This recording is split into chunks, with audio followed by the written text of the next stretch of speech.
I'm going to read The Little Prince, chapter 4. Uh, it's sunny, it's a good spring day, and then I open the door, behind me, and then it's very shiny, and then so over the street, and there's a restaurant, the Korean traditional restaurant called 식당. Alright, reading chapter 4. I had just learned a second fact of great importance. This was that the planet the little prince came from was scarcely any larger than a house. But that didn't really surprise me much. I knew very well that in addition to the great planets, such as the Earth, Jupiter, Mars, Venus, to which we have given names, and there are also hundreds of others, some of which are so small that one has a hard time seeing them through the telescope. When an astronomer discovers one of these, he does not give it names, but only a number he might call it, for example, asteroid 325. I have serious reason to believe that the planet from which the little prince came is the asteroid known as B612. This asteroid has only once been seen through the telescope. That was by a Turkish astronomer in 1909. When making his discovery, this astronomer had presented it to the International Astronomical Congress in a great demonstration, but he was in Turkish costume, and so nobody would believe what he said. Grown-ups are like that. Fortunately, however, for the reputation as asteroid B612, a Turkish educator made a law that his subjects, under pain of death, should change to European costume. So in 1920, the astronomer gave his demonstration all over again, dressed with impressive style and elegance. And this time, everybody accepted his report. So funny. If I have told you the detail about the asteroid,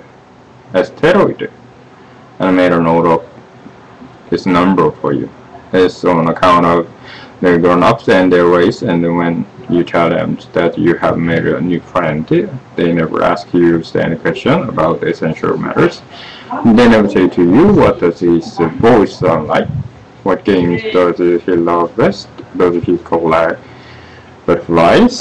Instead they demand, how old is he? How many brothers has he? Or how much does he weigh? And then how much money does his father make? Only from these figures do they think they have learned anything about him. If you told you this detail about the asteroid, and I made a note of his number for you, it is on account of the grown-ups and the race. When you tell them that you have made a new friend, then so I read it twice. If you were to say to the grown-ups, I saw a beautiful house made of the loaded brick and with the geraniums in the windows and doors and on the roof, they would not be able to get an idea of that house at all. You would have to say to them, I saw a house that cost $20,000. Then they would exclaim, oh, what a pretty house that is. Just so, you might say to them, the proof that the little prince exists is that he was charming, that he laughed, and then he was looking for a sheep, and if anybody wants a sheep, and then that is the proof that he exists. Now, what good would it do to tell them to that? And they would shrug and their shoulder and treat you like a child. But if you said to them, the planet he came from is asteroid B612, then they would be convinced and leave you insisted from the questions. Now, like that, one must not hold it against them, and children should always show an greatest tolerance toward grown-up people. Certainly, first who understand life and figures that are a matter of indifference, I should have liked to begin this story in the fashion of the fairy tales. I should have liked to say, and once upon a time there was a little princess who lived on a planet that was scarcely any bigger than himself, and who had a need for a ship. Now to those who understand life, that would give you a much greater air sort of truth to my story. Right, I want to read my book, Chemistry. I have suffered too much grief in setting down these memories. Which you have already precedence. My friend went away from me. What is the shift if I try to describe him here? It is to make sure that I shall not forget him, to forget a friend instead. Besides, to forget a friend.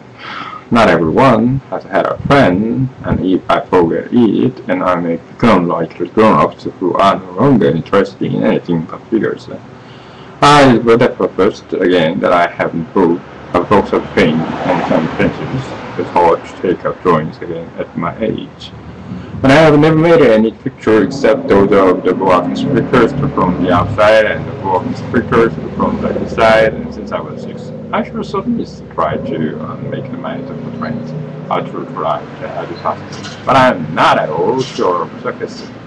One drawing goes along so right, has no resemblance to its subject. I make some errors too in the Mr. Prince's height.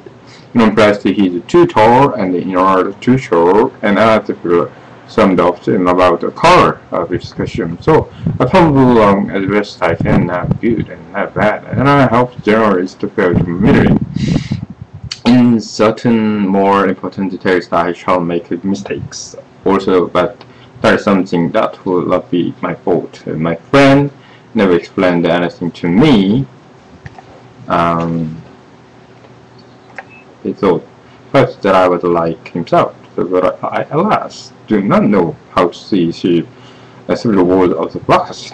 Perhaps I'm a little like the grown-ups. I've had to grow old. Right.